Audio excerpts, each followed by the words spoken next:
Wow, well that was quite unfortunate for Paige the web page. She was just a victim to the drown attack, and no, it doesn't have anything to do with drowning. Drown actually stands for Decrypting RSA with Obsolete and Weakened Encryption.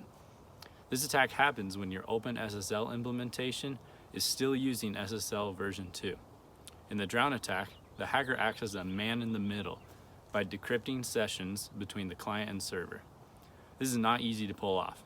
The hacker must send tens of thousands of packets to the server in order to decrypt the session's public key. This is easiest when a web server is still using an old protocol like SSL version 2, but it can also happen even if the web server has up-to-date protocols. And this is because many servers allow for backwards compatibility to older versions of SSL.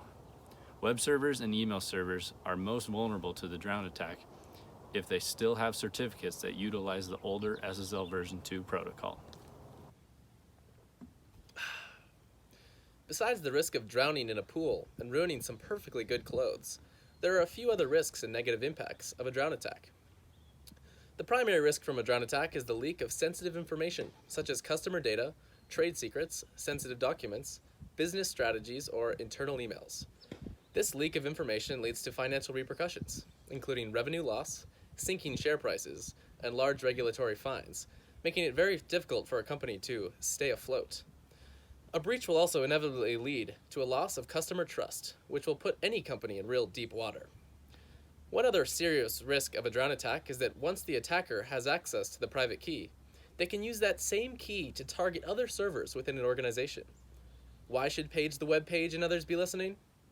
Companies with supposedly watertight security that are just trying to keep their heads above water will unfortunately take a big dive if they ever get dunked by a drown attack. When Drown was first introduced to the public in March 2016, 33% of HTTPS servers were vulnerable to the attack. It is estimated that over 3.5 million HTTPS servers were vulnerable to general drown attacks, and 2.3 million servers were vulnerable to special drown attacks when the vulnerability was first uncovered. Fortunately, that statistic has decreased to only 1.2% of HTTPS servers as of 2019. The very first step to prevent a drown attack is to run a server scanning. Running a server scanning will give you the whole idea what kind of certificates and protocols your website and your web services are using. The second step to prevent a drown attack is to hire somebody who's knowledgeable. Just like a water park hires a safeguard to prevent people from drowning, if you hire somebody who's knowledgeable, then a good server operator will help you tremendously to prevent a drown attack. Finally, and the third step is to disable the SSLv2 certificate.